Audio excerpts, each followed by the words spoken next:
Assalamu alaikum. Today our lecture number 7 is about MCQs that were remaining from the lecture number 6 and taken from the book of physics part 1 and the chapter number 1.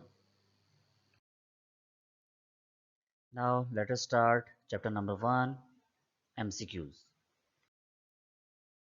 Now the MCQs number 9 is basically हमारे पास जो MCQs number 9 है वो 8 की तरह का ही है। ठीक है, इसमें हमने देखना है कि हमारे पास एक वैल्यू दी गई है, मेजरमेंट दी गई है जो कि 2 मीटर प्लस माइनस 2% अनसर्टेनिटीज आपने गिवन है और उसका क्यूब है। ठीक है, तो अब हमारे पास एक क्यूब पावर आ गई है। पावर रूल यहाँ पे अप्लाई किया जाएगा अनसर्टेनिटी, जो कि हमने लेक्चर्स में देखा था कि पावर रूल कैसे अप्लाई किया जाता है अनसर्टेनिटी पे।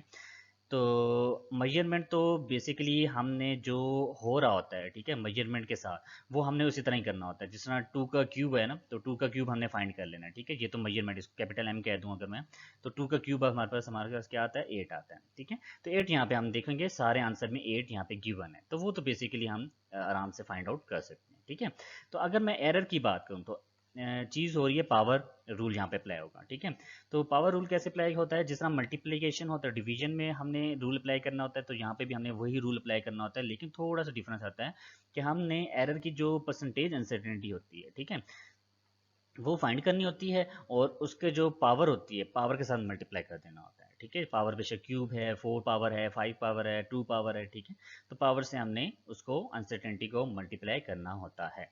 तो यहाँ पे आप देख सकते हैं कि हमारे पास 2 का क्यूब, तो मेजरमेंट का क्यूब तो हमने ले लिया, लेकिन हमारे पास अनसर्टेनिटी परसेंटेज में ही गिवन है, हमें फाइंड करने की जरूरत नहीं पड़ी। ठीक है, तो एमसीक्यूज में क्योंकि इतना लेंथी नहीं देते ना, इसलिए यहाँ पे भी हमें शॉर्ट दिया गया है, परसेंटेज में हमें दिया गया है। तो परसेंटेज अनसर्टेनिटी हमारे पास 2 है, तो 2 को हम क्या करते हैं, यहाँ पे लिख देते हैं, तो ये हमारे पास परसेंटेज अनसर्टेनिटी है। लेकिन क्यूब जो है वो इसके साथ मल्टीप्लाई कर दिया है, 3 के साथ इसको मल्टीप्लाई कर दिया जाएगा। तो हमारे पास जब 3 के साथ मल्टीप्लाई करते हैं तो आंसर क्या आता है, 6। ठीक है, तो ये हमारे पास 6 इसका आंसर आता है, जो कि परसेंटेज में आएगा। तो ये चीज़ हम इस 8 के साथ यहाँ पे रिप्लेस करते हैं, तो यहाँ पे आएगा प्लस माइनस 6 परसेंटेज अनसर्टेनिटी। ठीक है, ये तो हमारे पास पावर रूल था और इसमें हमारे पास जो ऑप्शन डी है वो यहाँ पे करेक्ट यहाँ पे शो किया जा रहा है। ठीक है, now moving toward MCQs number 10।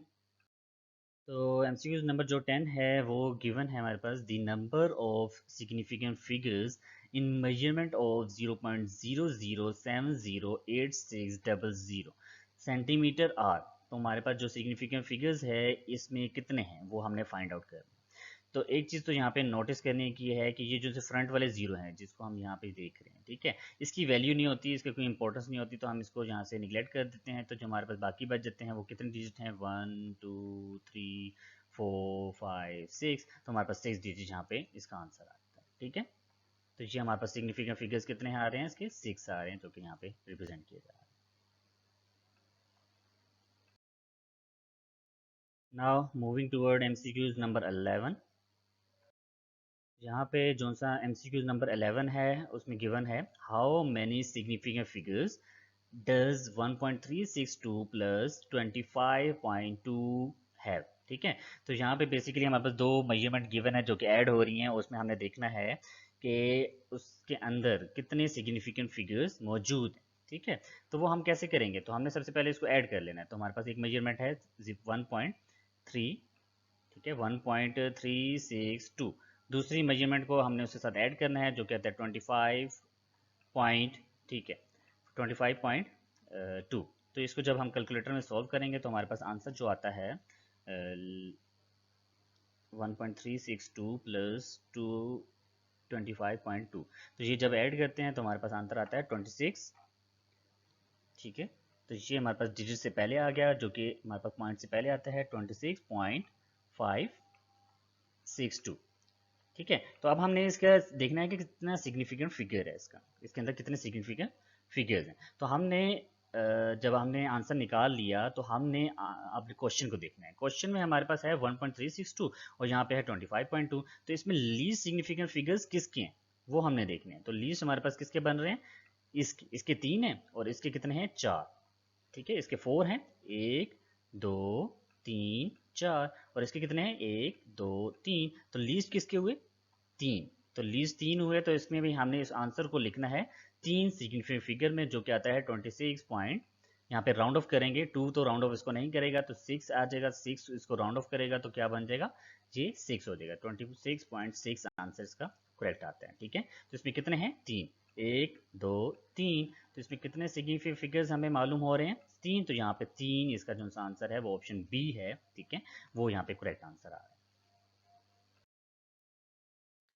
Now moving toward MCQs number 12।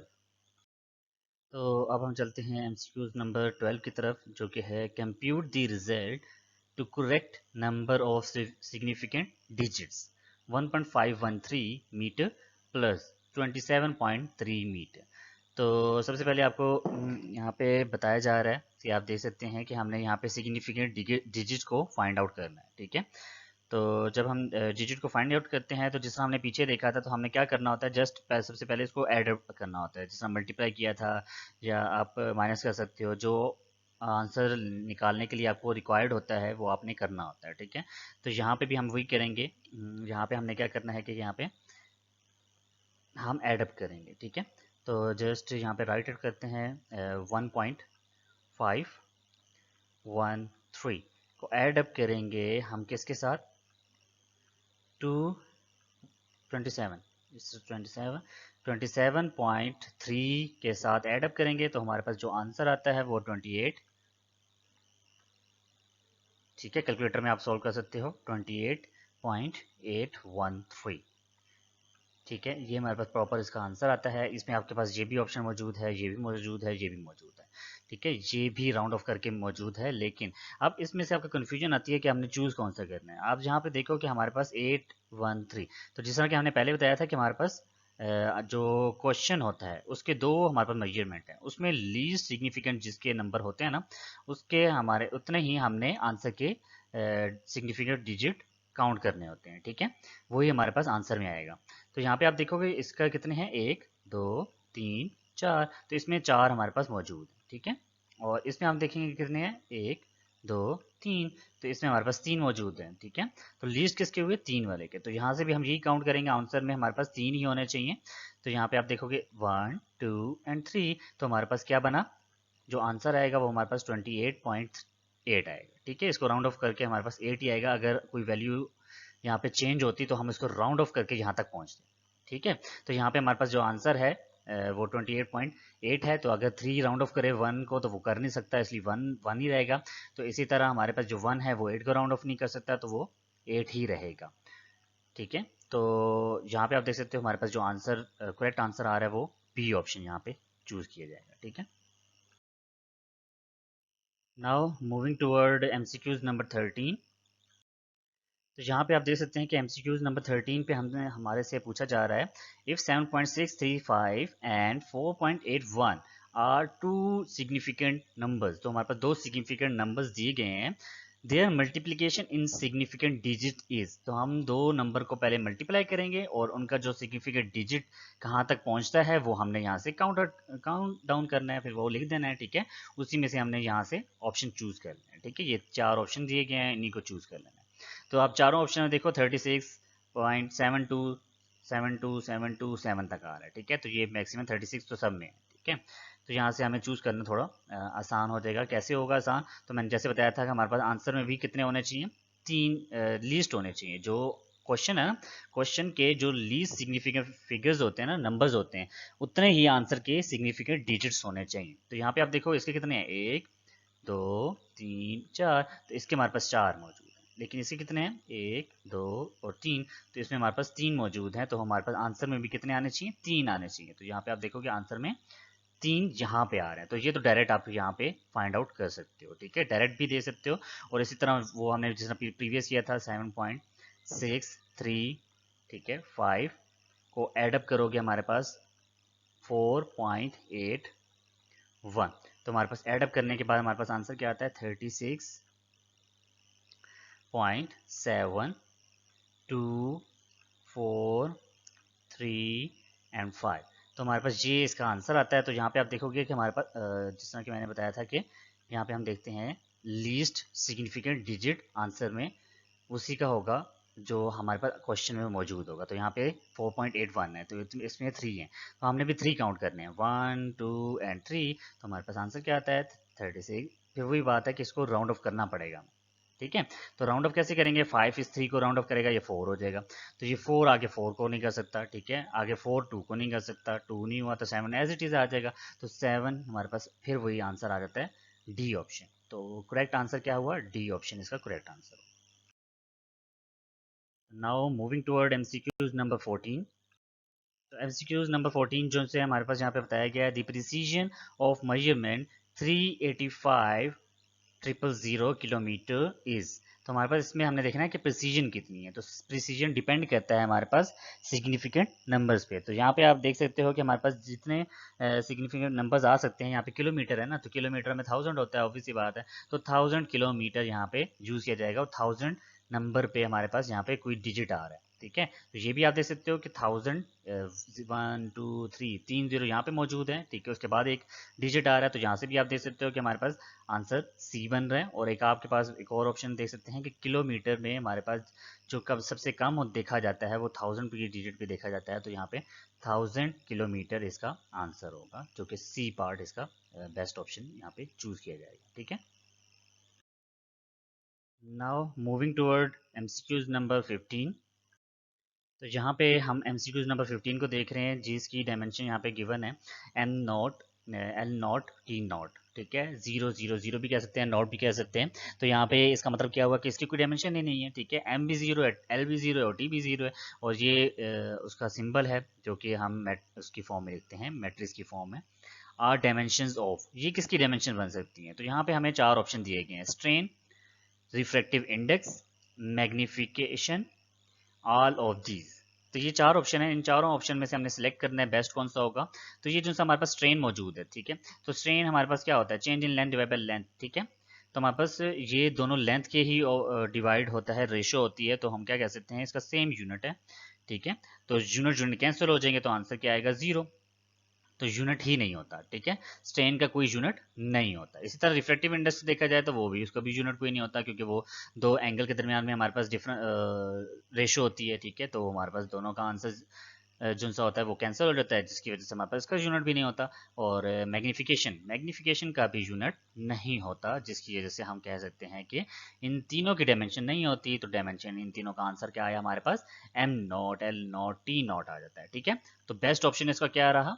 All of these. तो इस तरह के ऑप्शन काफ़ी पूछे जा सकते हैं कि ऑल ऑफ दीज वाला ऑप्शन भी आता है, नन ऑफ दीज वाला भी ऑप्शन आता है। तो आप इसमें कंफ्यूज हो जाते हैं, तो इनमें कौन सा ऑप्शन सही होगा, या ऑल ऑफ दीज हो सकता है।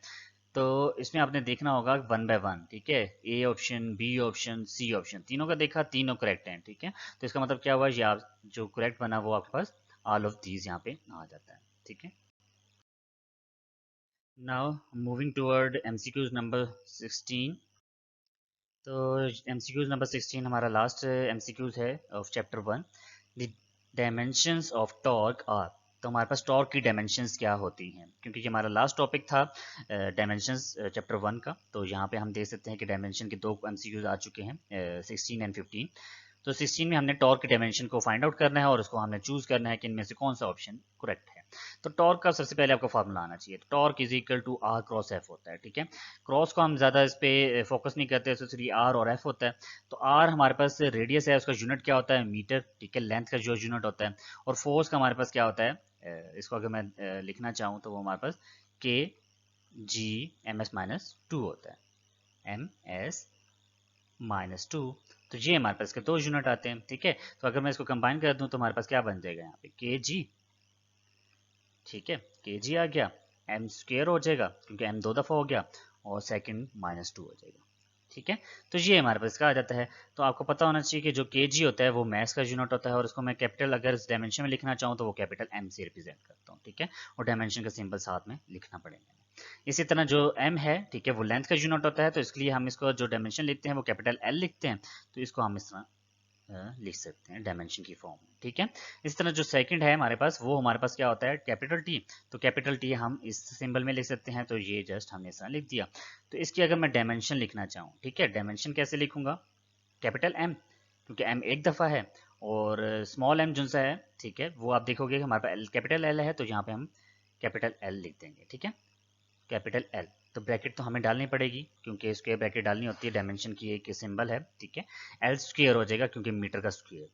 जैसे सेकंड -2 है, ठीक है, एस -2, तो मतलब ये क्या हुआ, टाइम का ऊपर पावर क्या आएगी, -2, ठीक है। तो इसका बेस्ट ऑप्शन हमारे पास सी बनता है, तो सी ऑप्शन यहाँ से हम चूज कर सकते हैं, जिसकी वजह से हम देख सकते हैं कि ऑप्शन सी इसका करेक्ट ऑप्शन है। तो आज का लेक्चर जो कि एमसीक्यूज थे, रिमेनिंग एमसीक्यूज ऑफ चैप्टर 1, यहीं तक ख़त्म हुआ। तो उम्मीद है कि आपको ये लेक्चर अच्छे से समझ आया होगा। कोई डिफ़िकल्टीज़ है, कोई इश्यूज़ हैं तो आप कमेंट में या ड्यूरिंग लेक्चर आप पूछ सकते हैं।